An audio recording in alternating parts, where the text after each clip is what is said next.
Hi, this is Joseph Williams, son of John Williams, and you are watching the Nerf Herder Council. Why, you stuck-up, half-witted, scruffy-looking nerf herder. You can't use that word. Only we can use that word.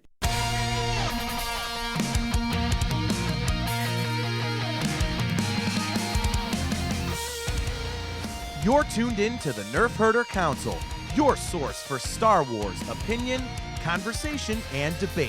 Featuring your hosts, JT. I don't care. It's close enough. I'm not here to be accurate, god damn it. I'm here to just say it. AJ. They literally sneak out by hiding a girl under a giant trench coat like a Three Stooges gag. What the f***, Disney Plus? Come on now.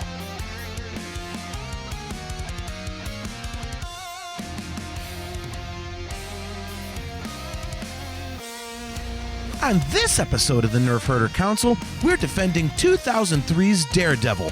That's right, we're defending it. Justice is blind, and so are you if you can't see that this is actually a really fun movie. This is the Nerf Herder Council.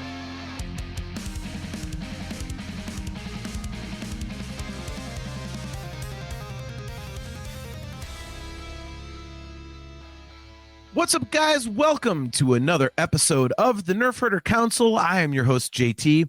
We are live on Facebook and YouTube, and we are also live on the virtual Cantina Network.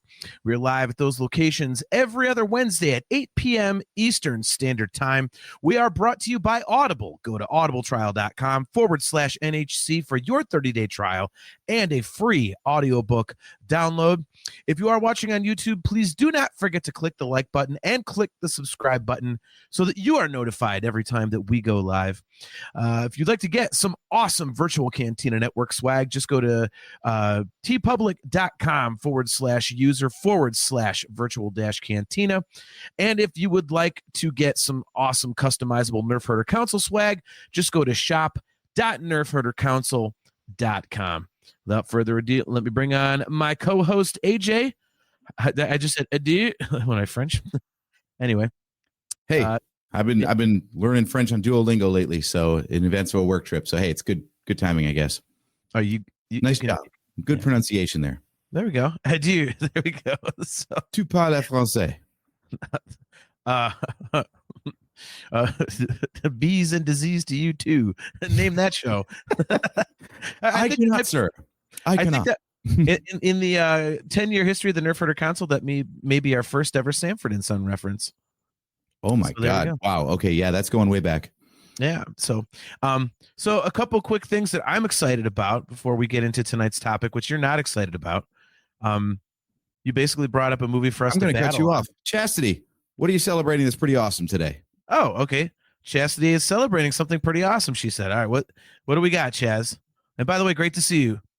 Wish you could have seen the Radio City Music Hall Dream Theater show on Saturday. It was unbelievable. So, all right. So waiting for Chastity here. She's probably typing it out. So I got a couple things that are pretty cool I want to get to before the topic. But while Chastity is typing, there we go. Chastity says, I am 6 years seizure free. That is awesome. I saw that on Facebook. Congratulations. Always good to have medical good news. I actually had some medical news myself today. So I figured I would wait and just tell you on the show, AJ. I bought life insurance last week, and even though my wife has been a nicotine user for the views of the Nerf Herder Council don't necessarily reflect those of the virtual Cantina Network, and there may be swearing, like the curse words that are coming up in a minute here. Yeah, even though my wife has been a fucking nicotine user for over 30 years and upped our rate by $110 a month as a result, they want my fat ass to submit a blood and urine sample, even though I answered no to every single question on their questionnaire. I am not a happy camper, and I let the insurance office know as such. So anyway, but yeah, Chastity, that's awesome. Did you let them know that there might be some profanity and that your views do not express those of the virtual Cantina Network? Not in so many words, but But anyway, yeah, Chad. Out of that, probably. your next shirt is just the disclaimer itself. It should. That would probably be, maybe if I wear it, I'll remember the damn thing. You know? Yeah. Although right. it is getting earlier and earlier in every show, so that's good.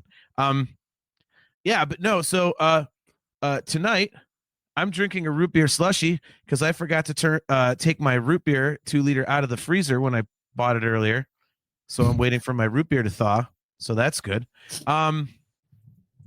Let's see. I scored the Lego AT-AT driver helmet while I was in New York City. It came in the mail. I felt kind of stupid because they had it at the Lego store in New York City. And I was like, damn, I didn't even think about that. I could have just bought it. That would have been really fun. But I had already ordered it from lego.com. So it came early. So I've got that and the Droidica to build during the Masters in 2 weeks. So that's good. And in the ultimate show of responsibility and it could be laziness, if you want to look at it that way, I was very excited. I bought a Swiffer and I bought a cordless vacuum for downstairs in the man cave because I didn't want to keep trundling upstairs to grab the corded vacuum. And that Swiffer. And yes. Trundling. It's me. You said it, not me, man. It's me. Look at me. I trundle. Okay. But yeah, so now everything's a lot cleaner down here because I clean all the time. Steph didn't believe me that I would do it, and I am. So there we go. I'm an adult. And awesome. For those of you who don't know, this is actually some serious stuff. For any of you guys who are PlayStation 5 players, if you have been waiting for Indiana Jones and the Great Circle to come out for PS5, they finally announced it a couple days ago. The release date is April 15th, I believe, tax day, and it is now available for pre-order. I jumped on that 2 days ago, so I got the deluxe version, and I'm supposed to get early access. So that is available. I'm very excited about that. I've been waiting for that game ever since they announced it, and it was an Xbox exclusive. So now that they finally are releasing it for PlayStation, I am one happy camper. So a lot of good stuff going on, man. A lot of good stuff. Nice. So I've heard good things about that game, so I'm kind of excited to get your take on it. Yes. I know you can't trust video game reviews online because I think they're just hypercritical people in general. And of course, you know, negativity gets clicks. So the more they can shit on something, the more it's going to get views. That's exactly why we have this kind of a topic tonight. Actually, this sub theme that we've got going on the show, the In Defense Of, because you and I apparently have, I don't know, awesome or terrible taste in movies, because we've got a whole list of movies that we love that most people don't. So I thought that with Daredevil Born Again being out right now, and I'm actually a couple episodes behind myself. You're about 3 seasons and 6 episodes behind. Yes, I am. So you know what we're gonna do, JT? I'm just putting you on the spot here. Since I have to do In Defense Of this movie, Daredevil, we're gonna do an In Defense Of the Netflix Daredevil, and you're gonna have to at least catch up a little bit on that. Not watch 3 seasons of television, but I don't know. I'll pick out a few gems for you. But everybody likes it. There's not really a need to defend it. That's like In Defense Of Rogue One. Yeah, but you don't. And that's why we can't talk about new Daredevils, because you won't watch it. Well, it didn't grab me. I watched the first 3 episodes, maybe even 4, and I was like, when's he going to be Daredevil, for Christ's sakes? He's just a blind lawyer poking his stick around. Get to the fucking point. You know I hate that slow burn shit. We went over this, I think, on the last episode. Not a Game of Thrones fan, are you? I never saw a single second of that show. Well, don't. I couldn't even get into that one. You talk about a slow burn. We're going to get on the topic soon, I swear, guys. Don't worry. But here's why I tuned out of Game of Thrones. The cold open of the first episode has what's called the White Walkers. They're basically frost zombies. Okay. So dudes are going through the woods. They're on the hunt, and they get massacred by these frost zombies. I'm like, oh shit, this is cool. You know when they show up next? When? The finale of season 2. That is way too fucking long to ask anyone to hang around. Like, sorry, I don't know if Joseph Brent is in the audience tonight, but he's been trying to get me to watch Red Dwarf, which is a British sci-fi sitcom. It's been running for like 12 seasons or something.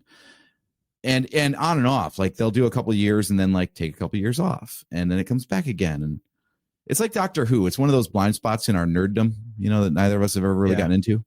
But I tried firing up a couple of episodes and he said, well, you've got to give it like a season and a half to get good. You got to watch like 18 episodes. I'm like, no, I don't. Yeah. That's my patience is not that long anymore. No, I mean, that's my whole thing with Clone Wars.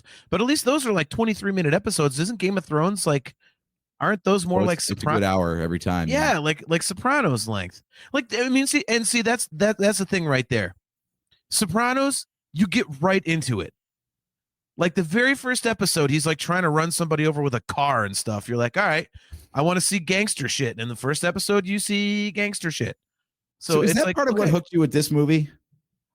Because I mean, it literally drops right in, as does Daredevil. After bleeding on top of a church, then he tries to fall into the church, but doesn't do so gracefully. So he's already Daredevil at the beginning of the movie and near death. So clearly some shit has gone down. Is that like more your speed?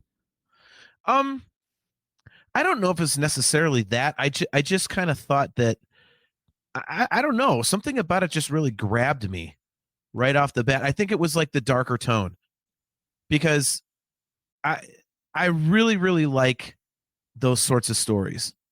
And this was kind of like that. And so I just, when it first came out, I was like, all right, this is cool.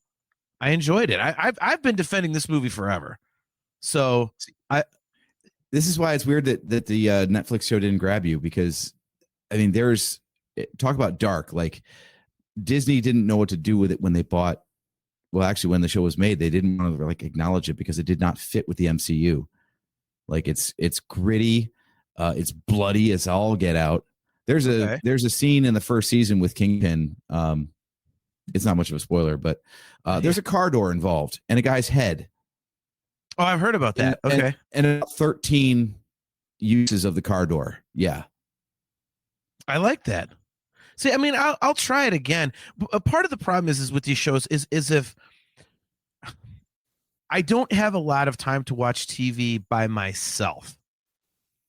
Like if I've got downtime down here, like I'm messing around on the computer doing something for the podcast, or screwing around my budget or something, or working on band stuff, or I'm playing video games. You know what I mean? Like, so if I'm watching TV, it's chilling with my wife. And man, sometimes if I just suggest something, she's like, I want nothing to do with that.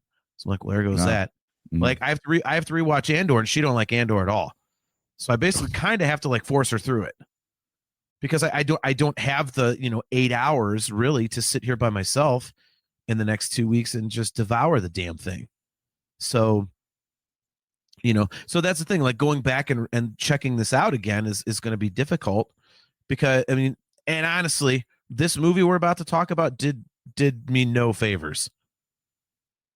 We were like 15 minutes in. She's like, what the hell are you making me watch? Because she watched it with me.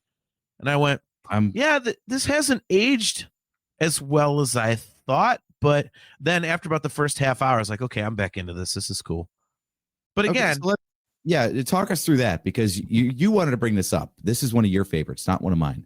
Yeah. So I can't say it's a favorite, but I just think it gets relentlessly crapped on way more than it needs to.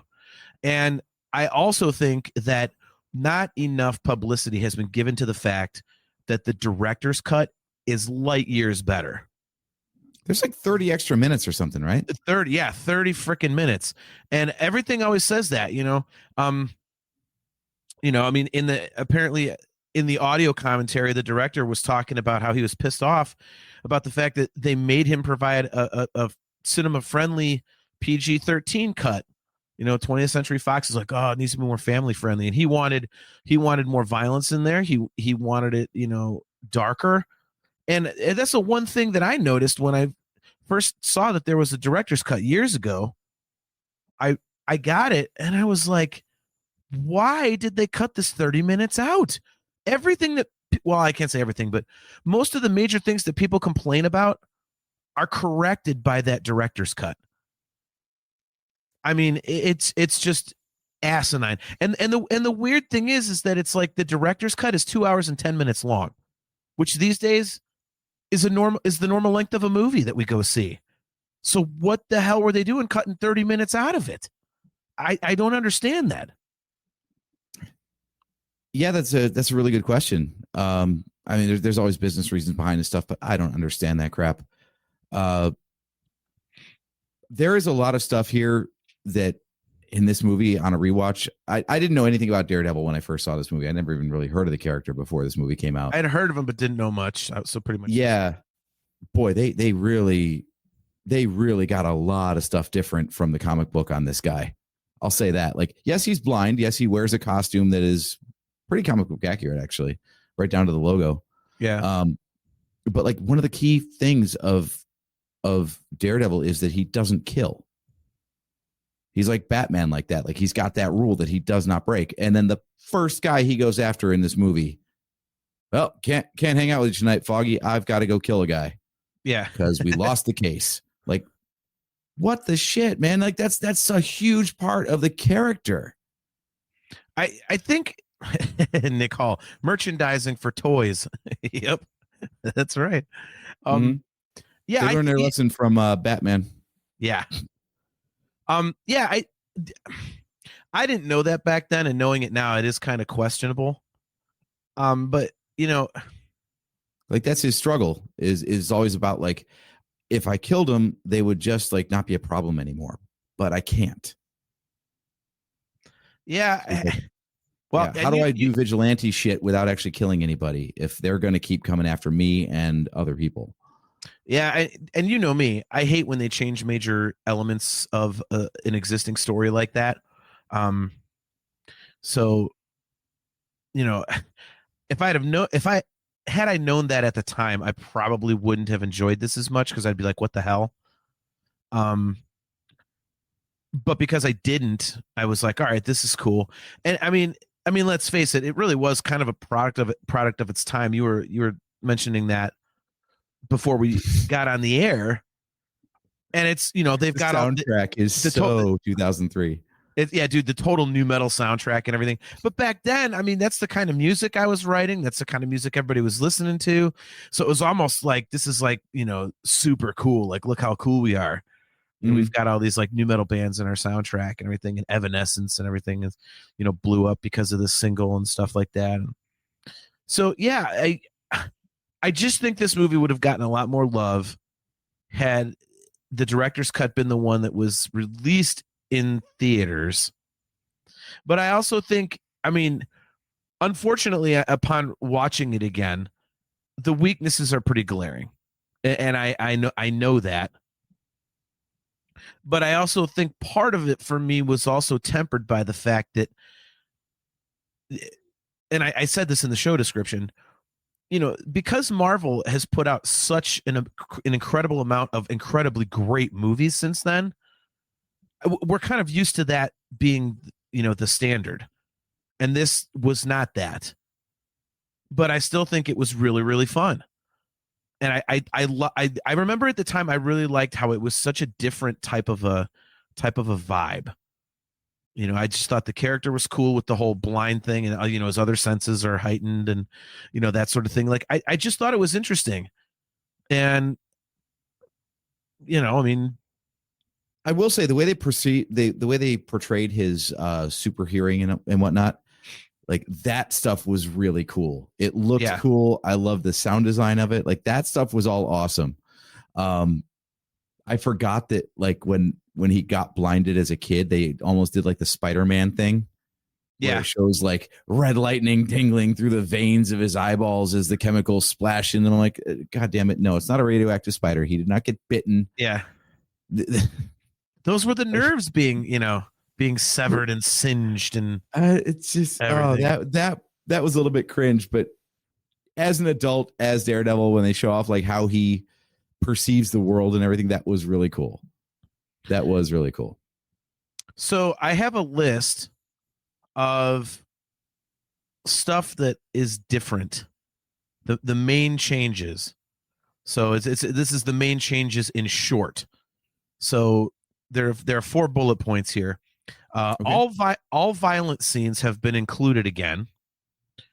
I'll save this one for last because you have not seen it. Instead of a carelessly compounded middle part without proper scene transitions, the movie now appears more fluently and the scene succession makes sense. See, that's what I was saying. Like the stuff they took out, I'm like, why in God's name would you take this stuff out? Like it's very important and it makes the movie flow. I mean, it's like taking a completed movie that works perfectly and going, we gotta chop a half hour. Like what? Why? It works. I can almost guess at the parts that got the cuts because there were a few places in this movie where I'm like, how the hell did you get from that scene to this one? Yeah, like, and that's what I thought out of too. nowhere. Yeah. The third one is without the bedroom scene.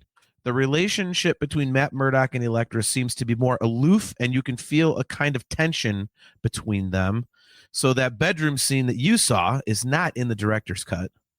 And the main one, there's an entire character. I think I didn't rewatch the theatrical release. I rewatched the director's cut. The subplot with Coolio has been added. Did you have Coolio in yours? I forgot about that. No, there was no Coolio in mine. All right. So I watched the version on Disney Plus, which must be the theatrical cut. Yeah. Okay. So Coolio is basically a criminal, and it says allegedly in the movie. Damn you. And it really is allegedly, and he gets freed. But yeah, it says the subplot with Coolio has been added. The scene shows how various characters such as Matt Frankie or Ben Urich bring down the Kingpin not only through Daredevil's actions, but also by collecting solid evidence with the help of investigatory work. Thereby, the movie's depiction of vigilante justice is being reduced, and the bond among the characters is strengthened. Ben and Matt are almost friends in the DC. In the cinema version, they hardly know each other. So basically, that what the hell is like the woman that gets murdered? I don't remember if they mention her, but Tazio or something like that. So they're defending this case, and Coolio is accused of the murder, and they're like, no, he's innocent. And so they're basically tracking the murder back to, like, they can link it to Kingpin. So it's this big chunk of, like they said, it's investigatory. It's, another thread of how he gets to Kingpin and stuff like that. And so I don't understand why they would remove stuff like that. It adds a depth to the plot that wasn't there before. I mean, it's not even like they had that part of those scenes in there, like for like a minute and then just blew it off. Like, no, it's like the whole thing is chopped. So it's like, why? I mean, it's pretty major. All I could think is, like, when they do that stuff, shorter movies can get shown more times per day. It's like the radio single. The radio single's got to be under 3 minutes because they got to get it in rotation so many times, right? So maybe that was it. Maybe they just wanted to get it, playing more often. And maybe they thought they had a hit on their hands and they wanted to get all the ticket sales they could. I don't know. Yeah, I mean, they made some really perplexing cuts from the sounds of it. Yeah, it's definitely, again, I can't say it enough. It's definitely better in the extended version, in the director's cut. So if anybody's looking to watch this again, definitely rent that. So let's see where some longer cuts here, because it actually goes through like the exact timestamp in the movie and everything, and it'll tell you exactly how much longer it is. Like, for example, Daredevil takes out 2 more guys with martial arts. Director's cut is 3 seconds longer here. Like, I mean, it's literally that. I think one of them was like a half second or something. But yeah, I mean, that whole thing with the Coolio subplot was just, I mean, it's important. It added something different to the story. So I would love to do some more research into this and figure out why these certain cuts were made. I had to go through this pretty quickly and I didn't find anything, but I mean, here's an added scene from the director's cut. Quesada asks who made Daredevil the judge, and Daredevil says, I did. So it's like, it's kind of like a character beat right there that Why wouldn't you keep that in? All right, Lisa Tazio is the person that Coolio is accused of murdering. Okay. So, and the whole thing, it leads back to Wesley what's his nuts, like the Kingpin's right-hand man. So yeah, but yeah, so it's like his initials are called W. Wesley what's his nuts, sure. Well, but here's the thing. Okay, so this is a perfect example of something that makes it work. Nick Hall says, I'll need to check out the director's cut then. I like the movie fine. If it makes it better, I'm all for it. Nick, it makes it way better. And I already liked the original, but then when I saw the director's cut, literally my first response was, why are they cutting the shit out? Like, I don't understand. So, yeah, but so, I mean, the whole Coolio subplot is a major thing, because when, they break into her apartment, which is where she was killed, and, Matt does the whole Braille thing. Mm-hmm. And so he feels around on her computer table, and he feels the indentation of writing that's still in the wood. And it's, what is it? Mom 986, whatever it is. And they're like, what the hell does this mean? This, that, and the other.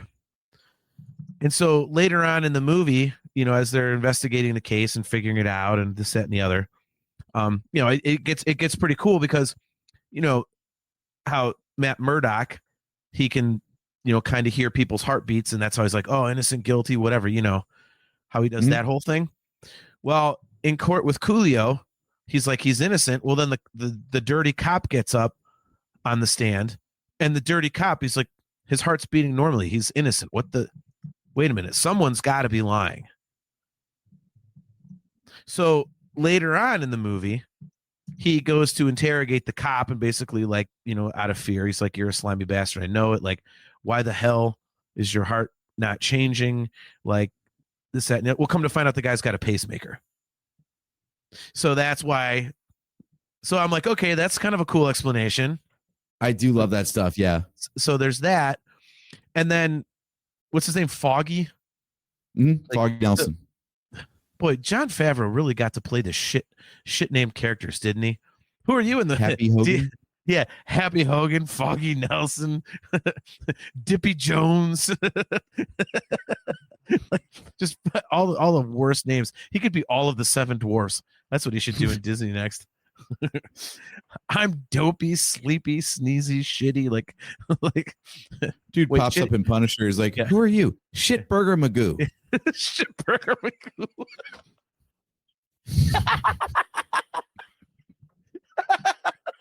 Hey, Shitburger, get over here. Shitburger Magoo. Oh my God. There's another shirt. But yeah, so Shitburger is working late, and their secretary's in there, and she's like, you got to go home, whatever. And he's got the piece of paper that says like Mom 86 on it or whatever. Mm. And he's like, she said, what's that? He goes, oh, this is Matt's sole contribution to the Tazio case, which of course is completely worthless. It doesn't say anything. And she goes, well, maybe you're looking at it wrong. And she turns it upside down, and it says WOW 89, which earlier in the movie, when Foggy was trying to get like a business card and stuff like that from Kingpin or whatever, he saw Wesley was whatever, his cufflinks said WOW, and when you turn the Mom 86 or 68 thing or whatever, it says WOW 89. So it's his initials and the date she was killed. And that's how they track it back to, so that's how they track it back to him. I forgot about that part. Yeah. And they know he's in with the Kingpin. So I mean, it's like a major thing. And it's like, why the hell would you take that out? So, I mean, I don't that's understand. Actually an interesting story. As much as we're trying to like save this movie and say like why it's unfairly maligned, it might be fair in the theatrical cut, but not in the director's cut. And the real story is, why did they cut that shit out?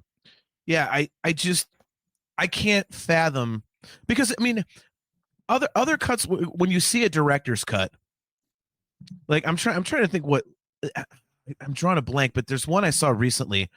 It's a movie that you and I really, really like, and the director's cut is like 45 seconds longer or something, or 60 seconds. It's like not more than a minute. It's like what the crap is that? But this one is a full 30 minutes, and it kills the story. Like normally these director's cuts are just like little things like, oh well, this fight scene went on for 6 minutes, we cut it to 5 or something. This is okay. Here's a major chunk of story. Yeah, this is weird. Like, quick Google search. Apparently, the primary reason for cutting it. No, I'm not talking to you, phone. Shut up. I said the word, so of course, everything around me lit up. Like, yeah, what do you want, dude? Fox wanted to achieve a PG-13 rating, so they took out anything that could push it towards an R. Yeah, that would make sense. I think like they wrecked the movie in the process. This isn't just like, well, we like our mature themes. Like, no, you made your movie make no sense. Yeah. Well, I think like here's a perfect. And when I say that makes sense, I mean it would make sense that that's the reason. Like, oh, we gotta like tone it down or whatever. There's a a scene when Wesley's talking to Kingpin near the beginning of the movie, and he says that you're talking about James Wesley, right? No, the right-hand man. Yeah, that's James Wesley. Why does it say WOW on his cufflinks? I thought it was Wesley's was first name.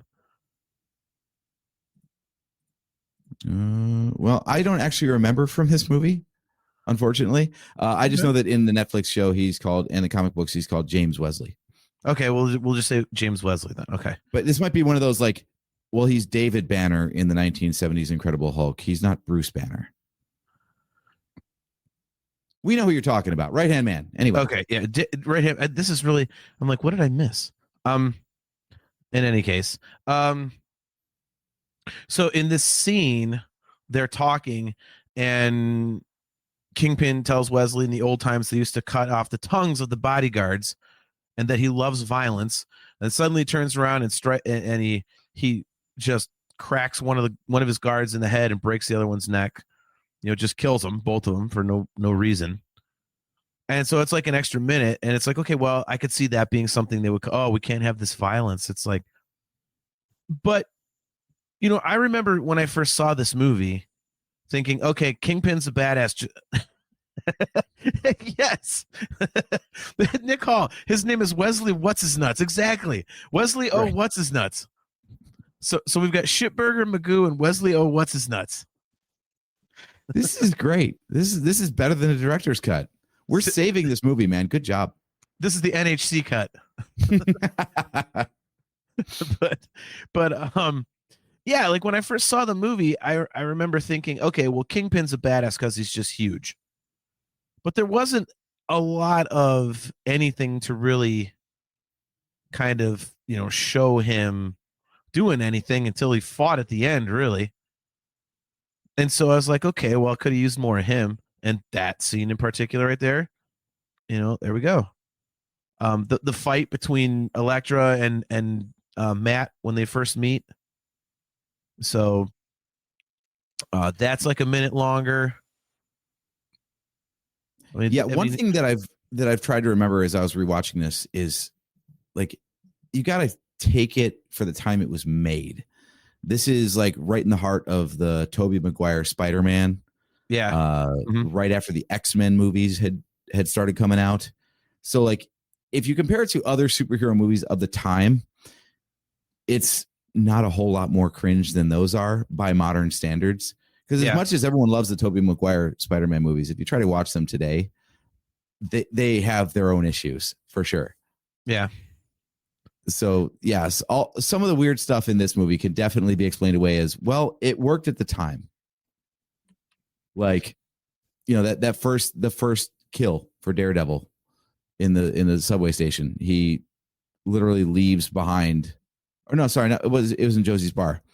It was in Josie's bar, and first off, like all the pool tables are on fire, which is like unnecessary, but okay. And then, well, how do you know it was Daredevil? Boom. Logo in flames. He literally left his logo in gas so it could be lit on fire to look really cool.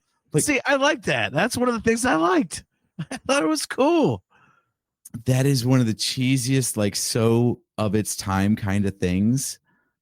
Like, wait a minute. So you not only off this dude, but then you took the time to like go find some gas and draw your logo on the ground so it could be lit up when the cops show up. Like, it makes no sense. But at the time, yeah, you're like, that's so cool. Yeah, I mean, but also don't forget where I'm coming from. I enjoy the cheese factor in a lot of this stuff. So for me, I'm like, okay, that's goofy. I love it. Like, it's just silly enough to be cool for me.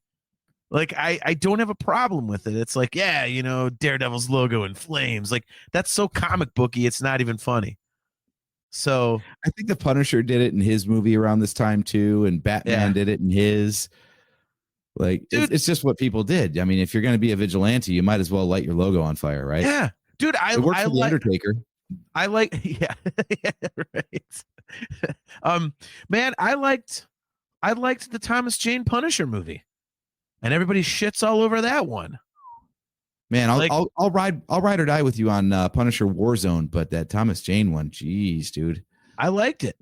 But again, okay, very soft on movies. But what did we have? We hadn't had something like that.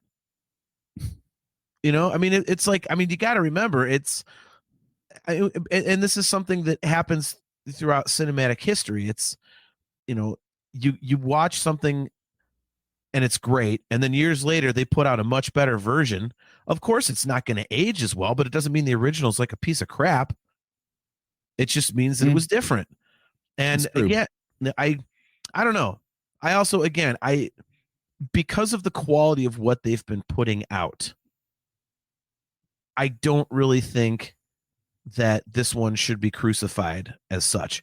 I mean, you remember, like, they talk about in the documentaries all the time of that Captain America movie from like the earlier mid 80s or something. Like, good God Almighty! I mean, it's not like that. I kind of want to track that one down. I've never seen it. Have you? Oh no, and I don't even want to. Oh man, that might be entertaining. I gotta try and find a picture of this for our audio viewers. It is 1979.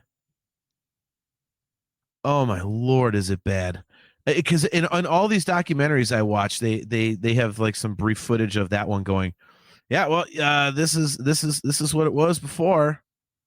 Yeah, what do you think?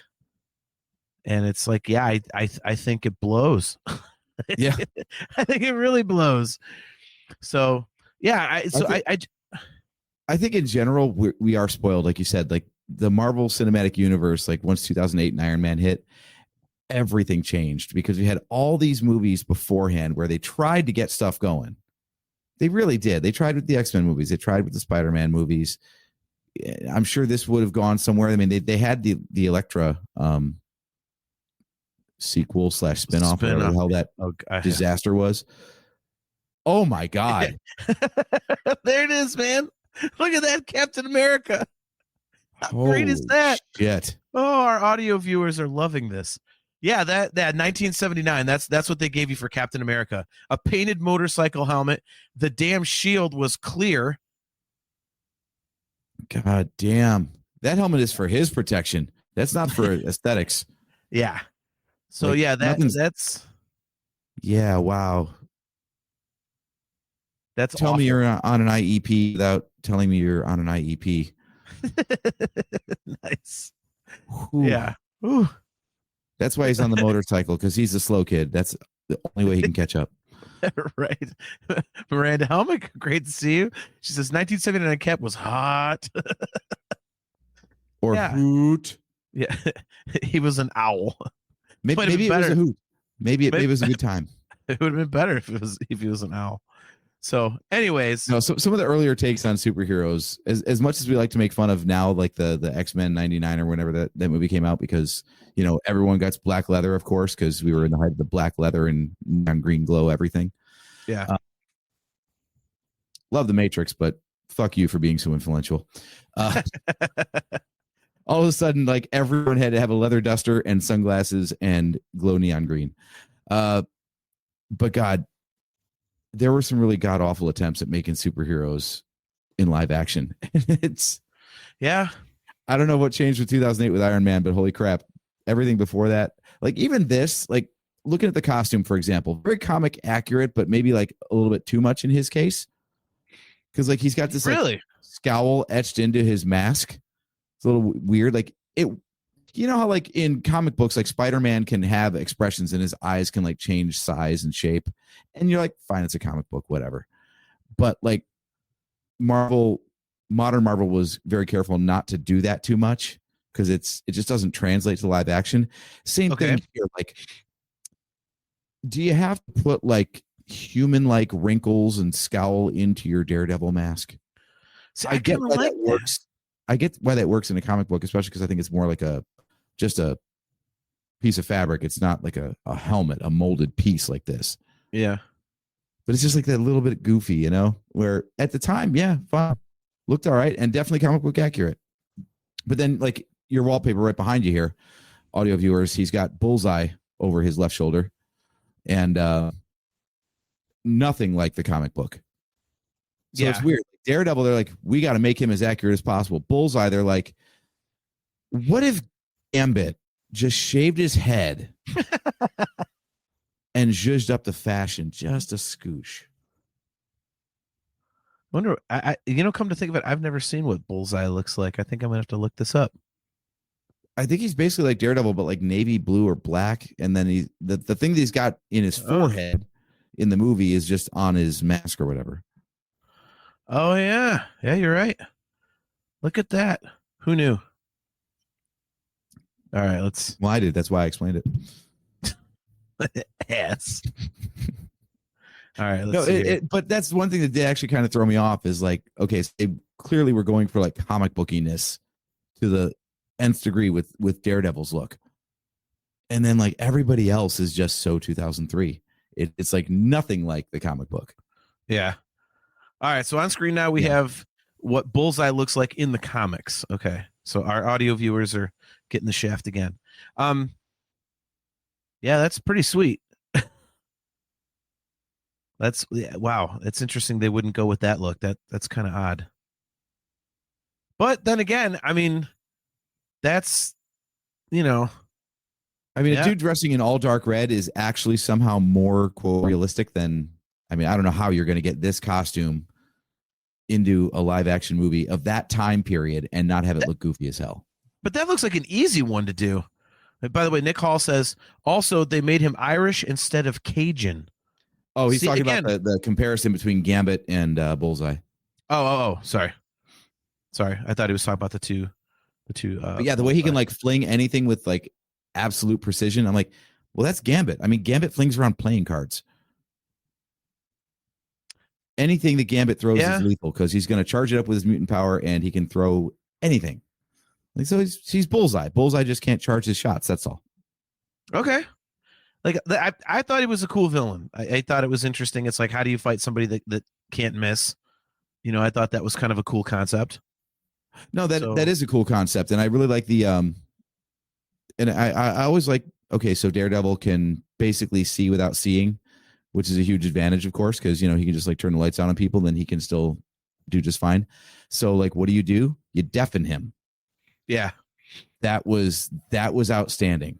Yeah. I mean, the strategy of it was awesome. Mm-hmm. And it would, especially like in the big fight with Bullseye in the church, they're on a pipe organ. You're like, even though you knew where it was going, you're like, well, that's a pretty cool setup. Mm-hmm. What's he going to do? Throw pews at him otherwise? Like have just this wood splintering and he's deaf for like a second? Like, no. Mm-hmm. It's like, no, man. What did you think about the CG? This is definitely early days of CG. You got some pretty cringeworthy stuff in other movies. I want to know how you think this held up. It wasn't great, but I also, once you just asked me and said, what'd you think of the CG? I went, there was CG in this? Oh, yeah, I guess there was. So I didn't notice it a ton. I mean, it wasn't, this one wasn't overly excuse me, this one wasn't overly reliant on that. So I think it works better than some of those other ones. The one thing I noticed is the parts where you kind of need it, where there's scenes they can't do it. It's always in slow motion. It's unfortunate, right? It just gives you more time to look at it. Yeah.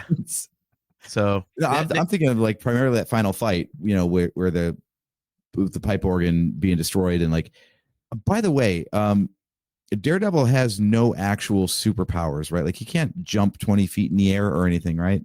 In the movie, he can. Yeah, in the movie he can. I was very confused by that. I'm like, what the shit?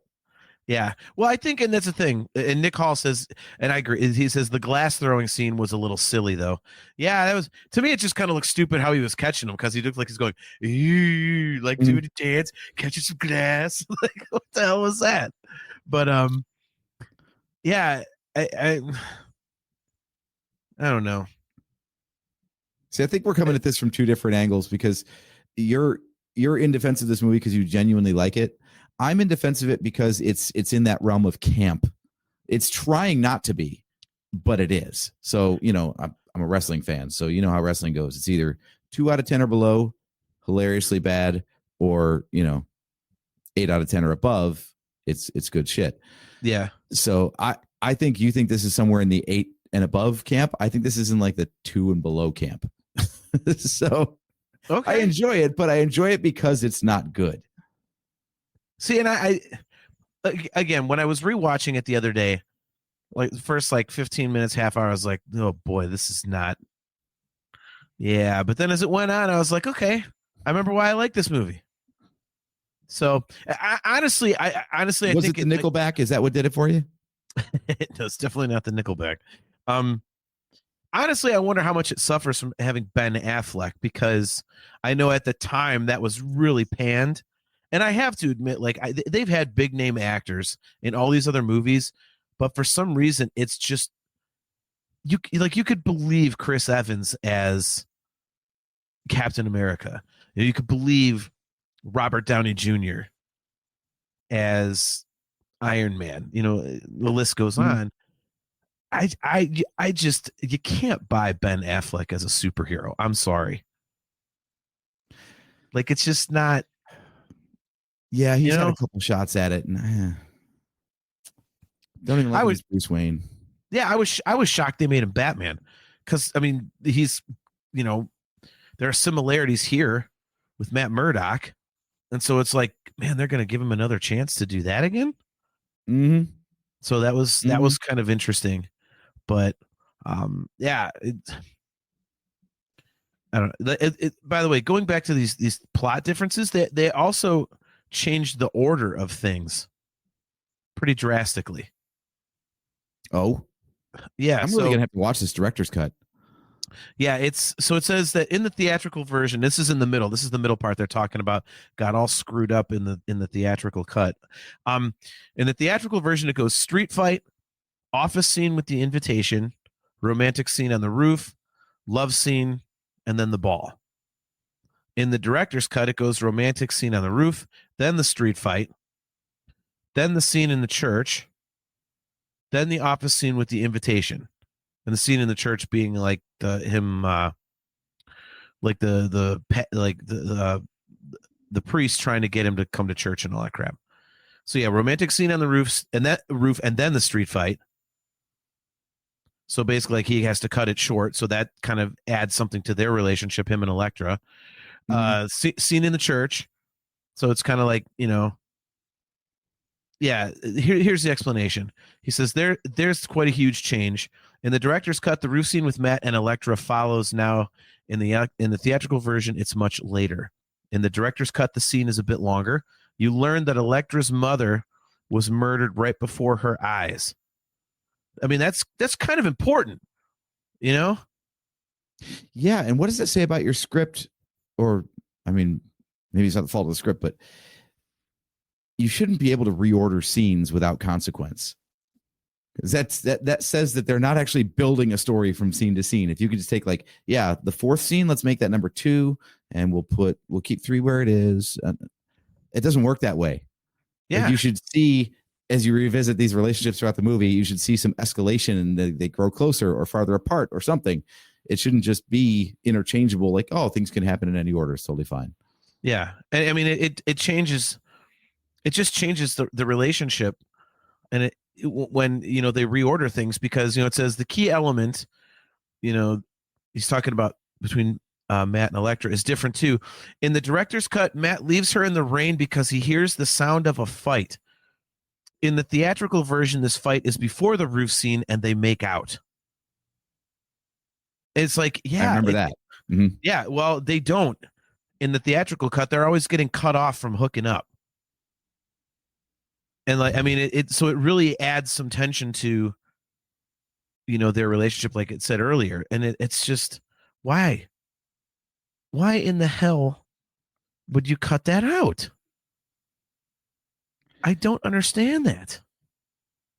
Yeah, it's really weird that like they made all these edits for ratings purposes and not for runtime. Like maybe put in different scenes then or something. Like you can't just cut the stuff that doesn't work for your rating and expect the story to hold up. That's ridiculous. It's just I got to do some more research into this because I would love to hear why these choices were made. Because it like you just said, it doesn't make any sense. There's just, you know, I don't know. And a lot of the stuff is like 11, 12 seconds here and there and stuff. You know, here's one 4 seconds. You know, it says in the director's cut now, the scene where Daredevil watches Nachios from the roof is shown.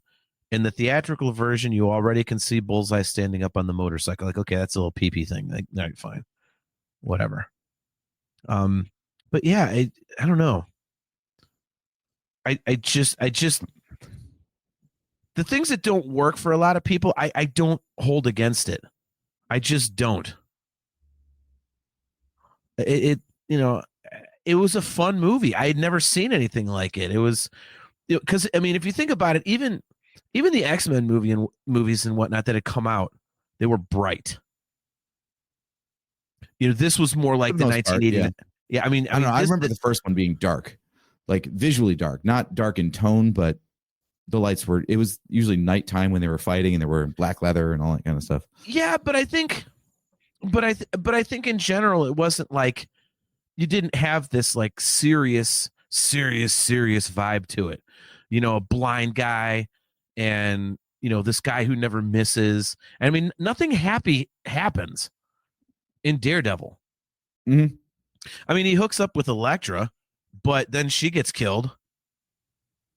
And so, okay, that's a shitty thing to happen. I mean, nothing good happens. It was just like a downer the whole time, which I thought was unique. And I thought it was a cool take on superheroes, you know?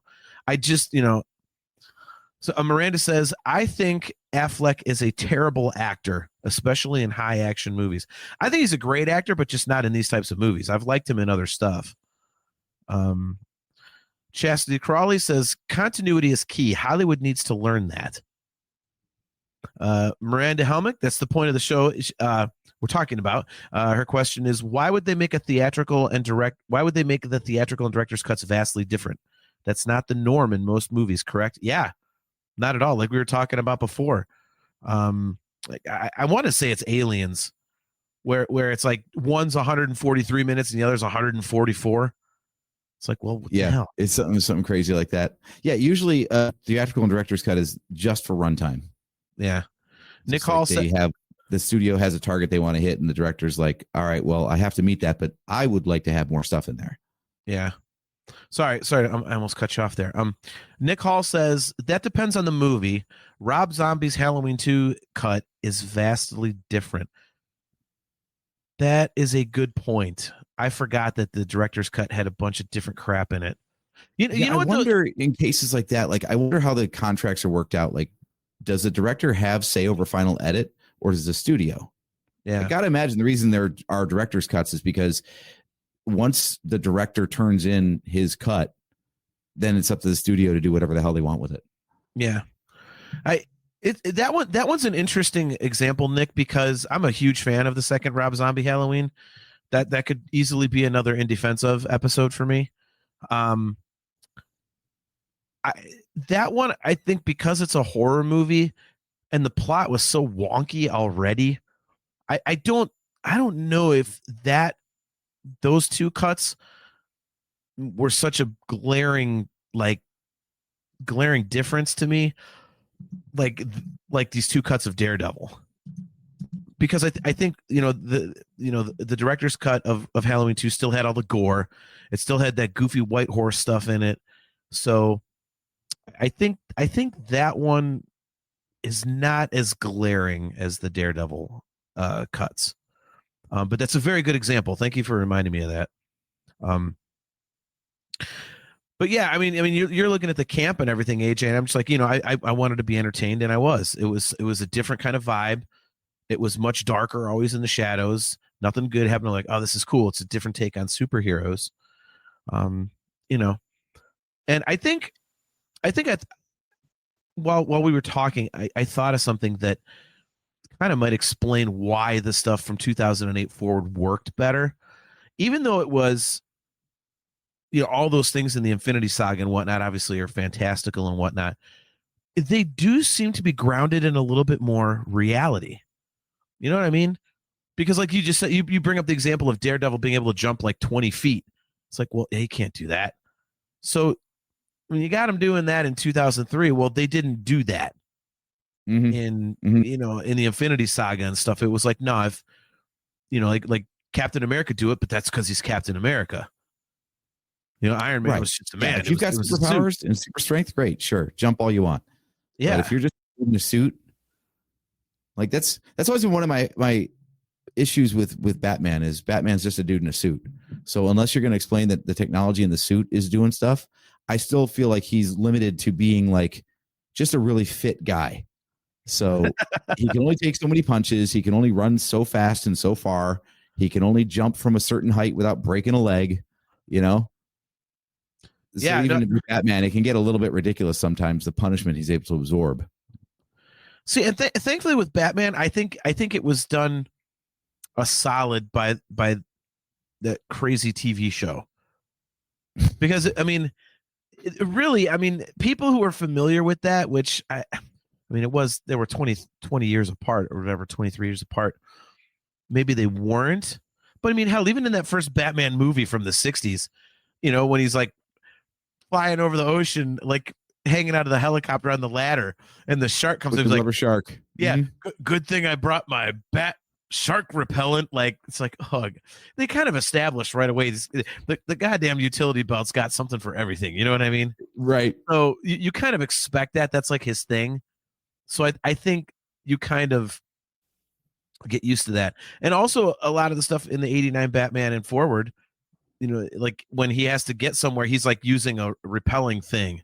Like he shoots a little, grappling hook and off he goes. So it is more grounded in reality. It's just he's got, the line of dialogue. Where does he get those wonderful toys? So even that was a little more believable. Yeah, I think they forgot that a couple times in this movie. That he's just a guy. Yeah. Like jumping 20 feet in the air, or hell, even dumb shit. And again, I went into this like expecting it to be bad because I never really enjoyed this movie like you did. Mm-hmm. The very first scene where he drops into the church, and yeah, he's got his sticks that have like string between them, not nunchucks, but you know what I mean. Yeah. Whatever they call that weapon. But he drops like, I don't know how tall that church is, but he's like most of the way down to the floor and then falls. I'm like, how much rope you got in that thing? Jesus Christ. Forget about like you're not superhuman, but like that just defies the laws of physics. Like there's not that much string in your nunchucks or whatever the hell it's called. Yeah. But it makes for a hell of a visual to have a soaring ceiling in your church. You got to fit the pipe organ in somewhere, right? Of course. Yeah. Yeah. I think that's one of those moments you just have to suspend disbelief.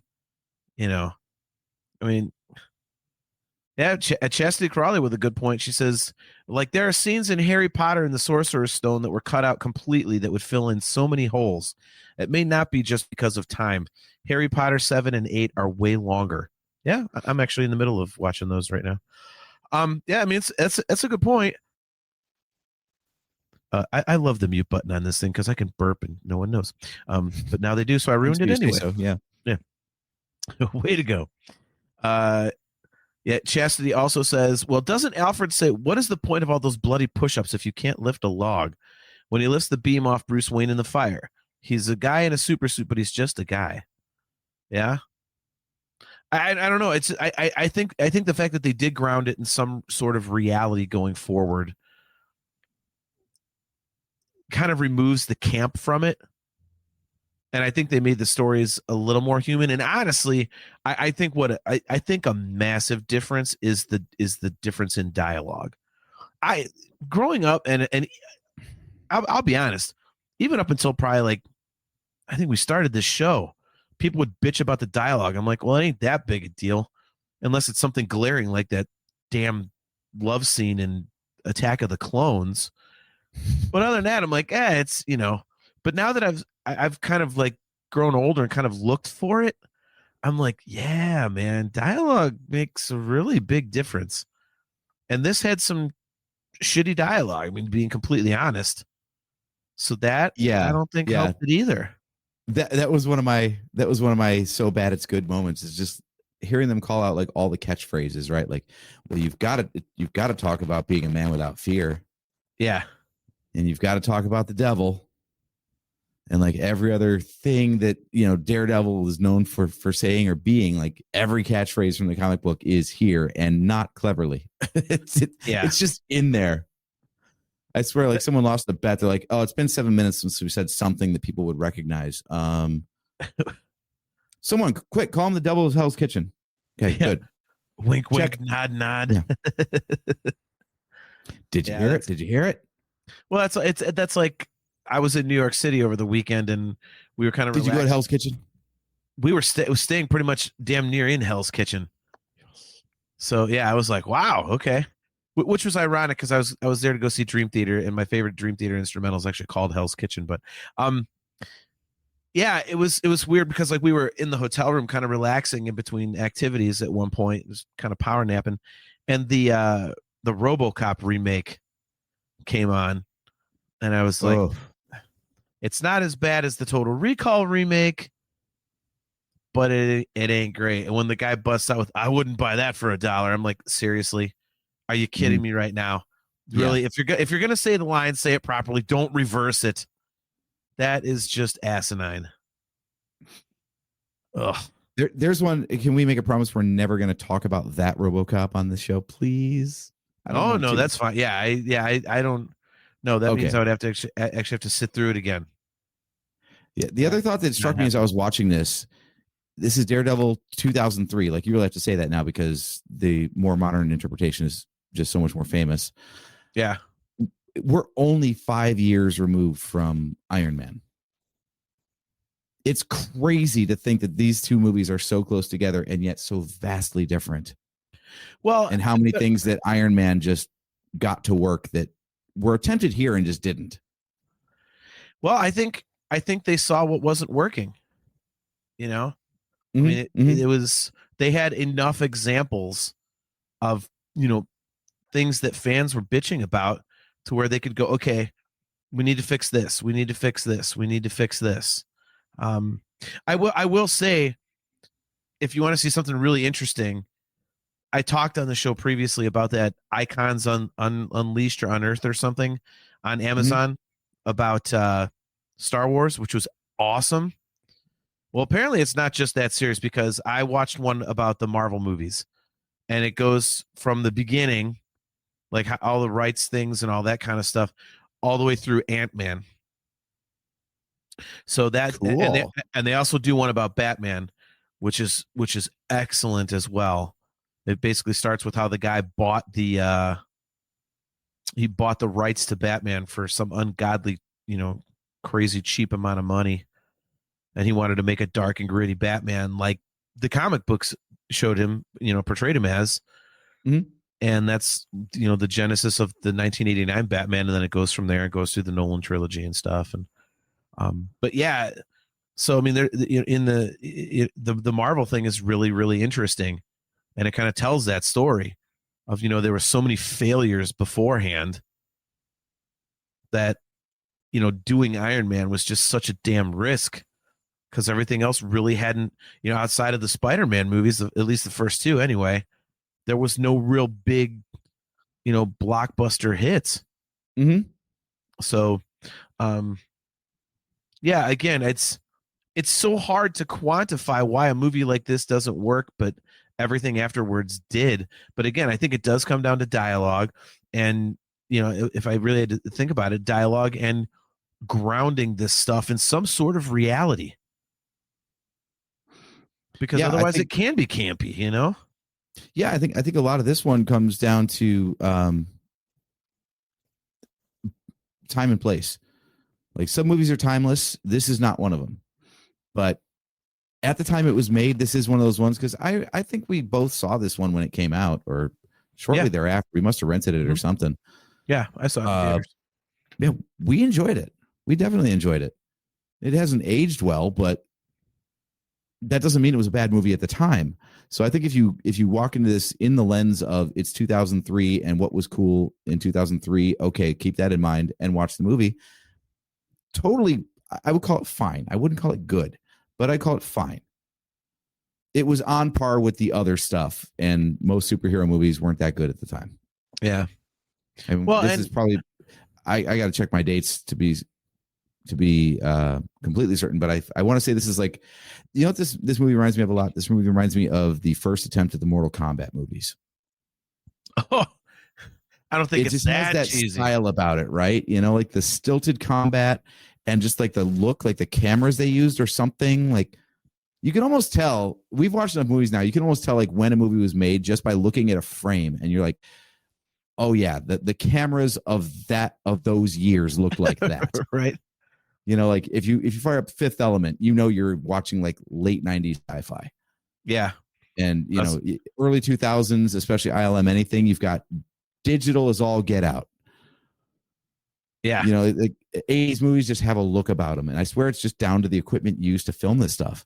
And this movie like looks, the way it was written and the way it was shot and everything, just, to me, it's like I could still hear that damn Mortal Kombat jingle in my head. Right. Ultra synth and all that sort of stuff. Yeah. Well, I mean, also, like you said, they've got all these, nu metal bands in there. It kind of dates itself because that's pretty much the entire soundtrack. Yeah. I mean, that's what you remember. And so it kind of holds it back in that respect. So I miss that, though. I'll tell you what, I miss that.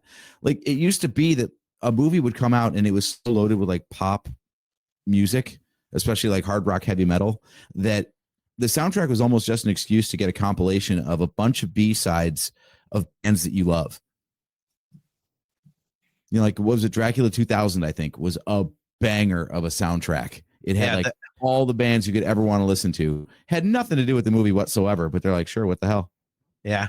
That one, is that the one that has, there's an awesome Pantera song on one of those. Yep. I think it's Avoid the Light. Oh my God. Yeah. It had Freddy versus Pantera, Jason, it had Seven Dust, it had Taproot. I mean, all these bands. Okay, so I looked up the Daredevil, the album.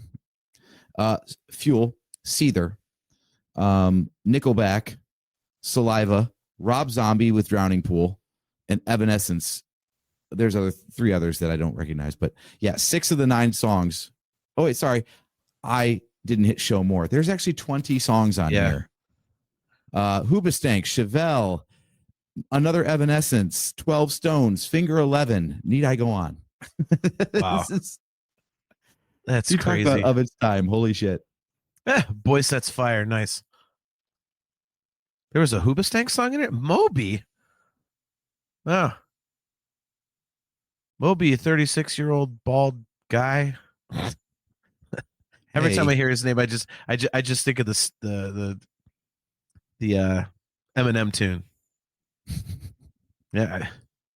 Nick's got a good point. He says the cast was there for the most part, for sure, Michael Clark Duncan, Joey Pants, Joe Pantoliano, and Colin Farrell were all really well cast and acted their parts damn well. Yeah, that was cool. Like I thought, again, there's so much to like here, but it's just, I will defend it, but I also can't really shit on people unless they just absolutely say it's like pure trash. Kale, good to see you. May says, wasn't there an Alter Bridge song in the soundtrack? I did not see one when we just looked, so I don't think so. But yeah, I don't know, man. I really like it. I enjoy it. Again, for those of you tuning in late, if you don't like it, I would if you like it enough to rewatch it, I should say, at least give it a shot. Watch the director's cut because it makes a massive difference. If you don't like it enough, okay, well, I think you're wrong. I think it's enjoyable and fun. Kale, to answer your question about Fantastic Four, yes, that is the soundtrack that has Alter Bridge, but it's not for the soundtrack. It's Shed My Skin, which comes off their first record. Wow, music fact Kale did not know. Look at that. I wasn't a fan of Alter Bridge when that movie came out, so I wouldn't have recognized it at the time. Huh, interesting. Okay. How little I knew. No, dude, I can give you some highlights of Daredevil season 1 at least to watch, and I think you'll enjoy it a lot better because once he does become Daredevil, like the fun part is he does get his ass kicked a lot, and that's you talk about like grounding it in reality. Like, yeah, he wins his fights, but holy shit, does it cost him everything every time? Okay, like yeah, okay, I put him down, but. Well, I'm bleeding out now, so I've got to go find a nurse.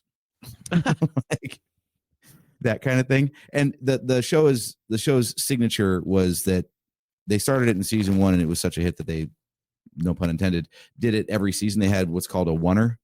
Are you familiar with this filming term? No. It means like one really long take, like where there'd normally be like camera cuts. The camera just holds for like minutes at a time in a scene with no cuts. Now, traditionally, it's because it's super hard to do. So, like, you got to give credit to like the production and the actors for not fucking up and doing it all, one take. But more modernly, they use like editing tricks and stuff to make it look like it didn't cut away, but it actually did. Like, if I were to go like this, like I'm obscured, so you can put a cut in behind my hand, and then it looks like it's a continuous shot, that kind of stuff.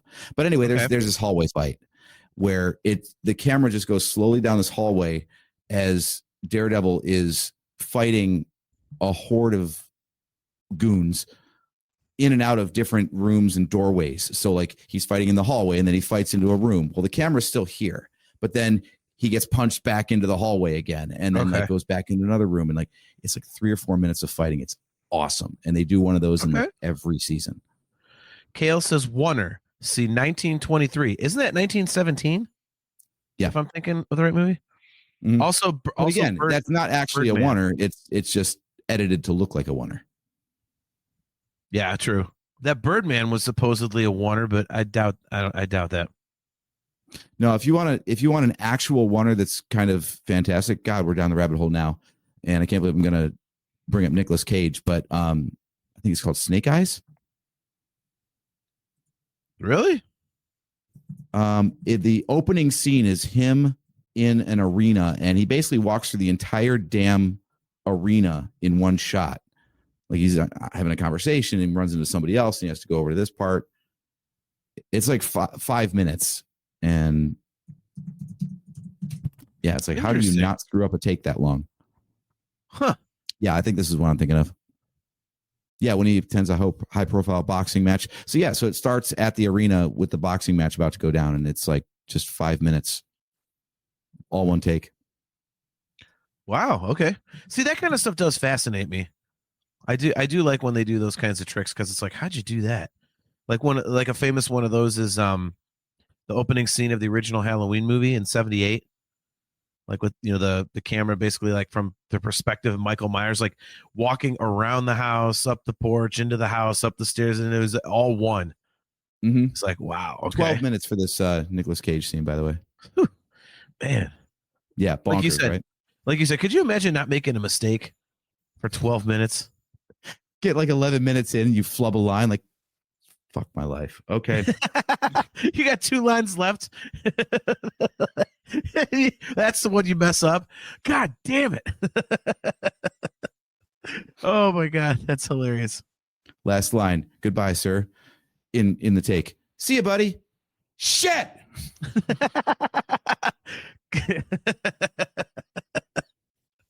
Oh my God. It's so bad. Oh. All right. But we've got plenty of other ideas for this In Defense of series, but I would love to know from the audience, like, what's a movie that you love that most people don't? Because everyone's got that list, right? Yeah. What do you love? Like, that's some scotch. Sorry. Went down the Anchorman rabbit hole. Yeah, I was thinking Always Sunny. I was like, crack. I love crack. Nice. Chastity says, watch Secret Window with Johnny Depp. The first scene where he is in the car is a oneer. Camera comes from the outside and goes in the car. I've heard mixed reviews on that one. Wonder if that's any good. Yeah, definitely. I like doing these In Defense of things. I mean, there's other ones we can do. I'm telling you, what I want to start doing, like, come up with a list of, because I have a list. Private chat. Yes, you're exactly right, AJ. Yeah, I have a list of movies I consider perfect movies, and so I would like to actually like discuss them sometimes, because I think some would kind of surprise you. So it could be, and maybe you have ones that you think are perfect and I don't. We can kind of debate them. Snuff films don't count. Hey, look, nor does Two Girls, One Cup. Listen, you say snuff films don't count, but if I'm not mistaken, I can give away one on my list, and I think it's not on there, but I'm adding it. I forgot I wanted to add it. Human Centipede Part 2.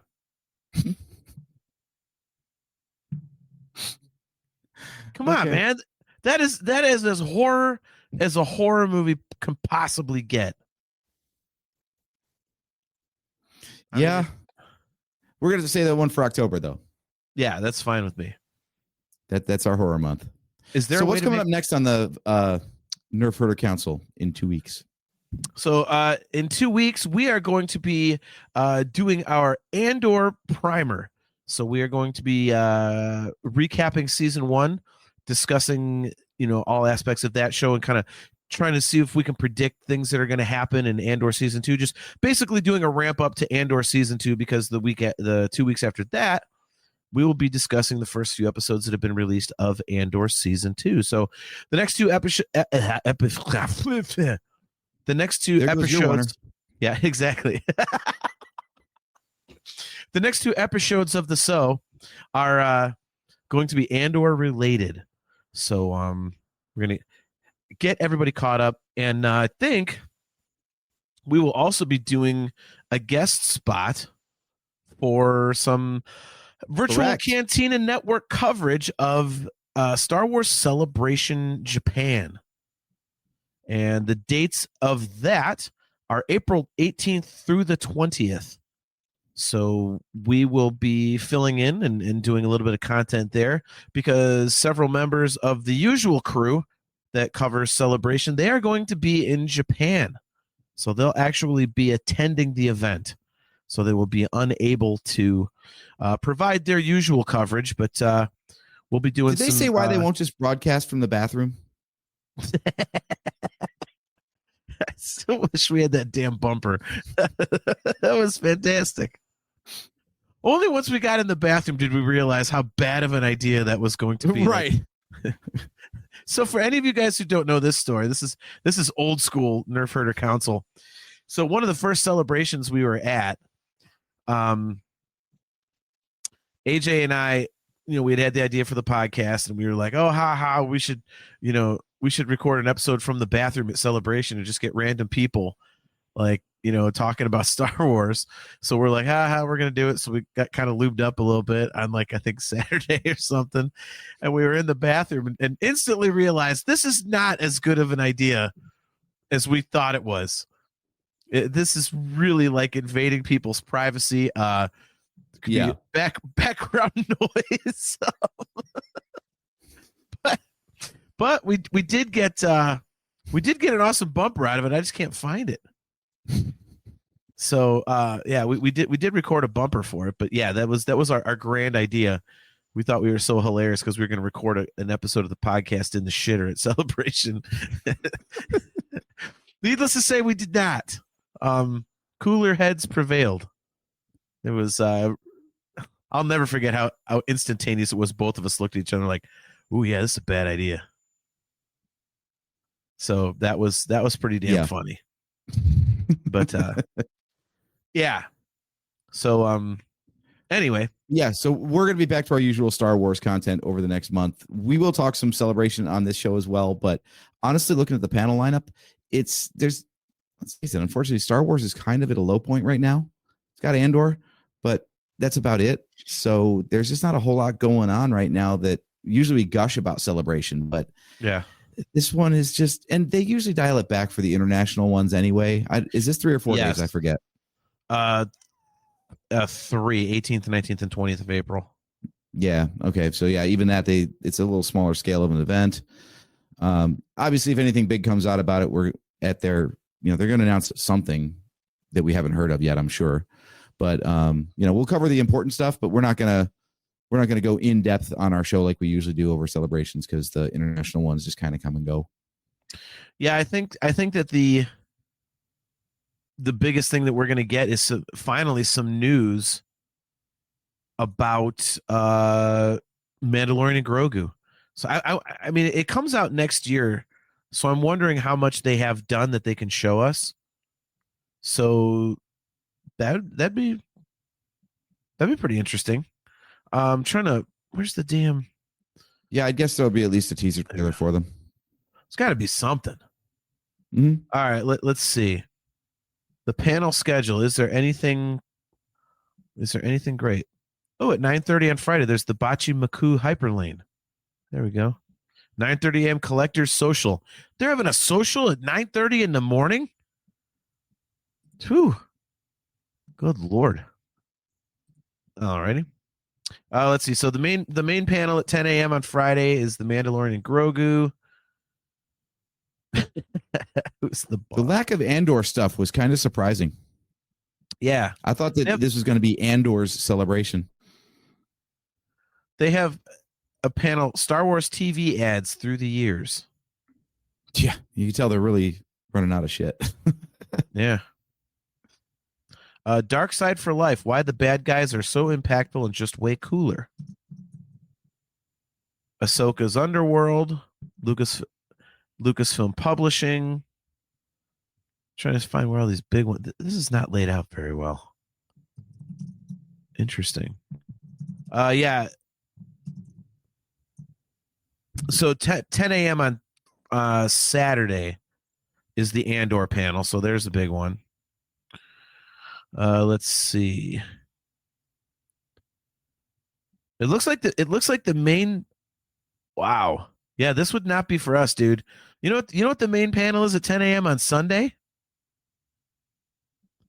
I think I do.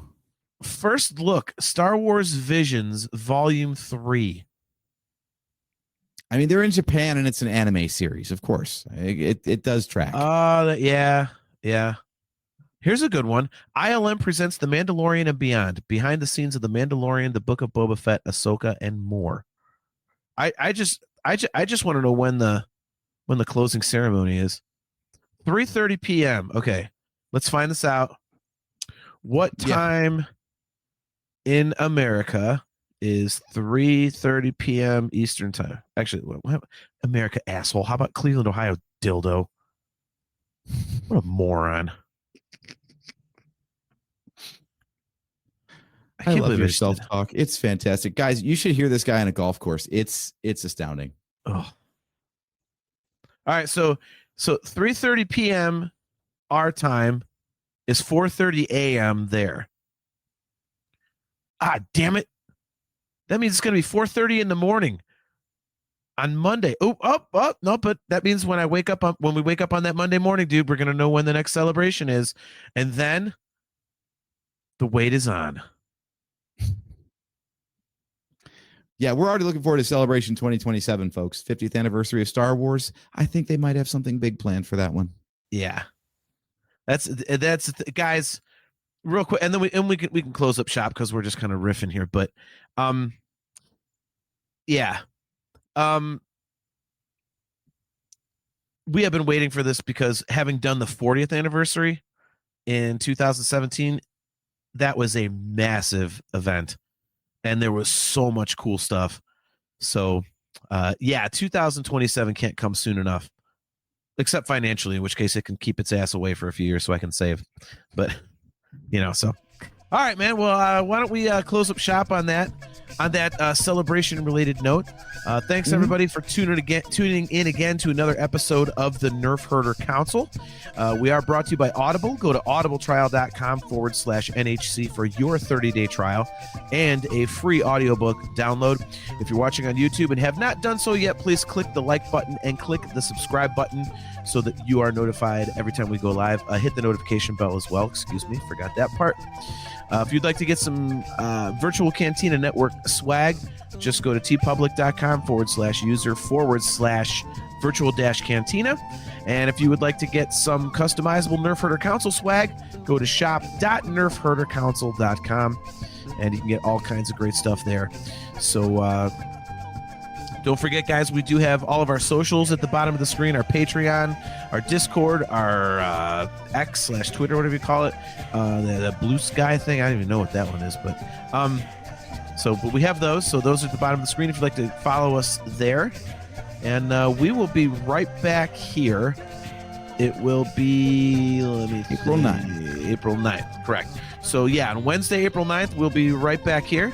And we'll be talking some Andor Season 1. So anything else from you, AJ, before we bounce? Nah, man, we're all good. I am loving my rewatch of Andor right now, so I'm primed for that next episode. It's going to be a good one. I get no credit for my 2003 reference saying we're going to bounce. No. I pulled a Daredevil. Okay, well, never mind. Fuck it. All right. All right, guys. We'll see you guys on Wednesday, April 9th. At 8 p.m. Eastern Standard Time at all of our usual locations. Until then, I am your host, JT. He is AJ. Yes, I am. And we'll catch you next time.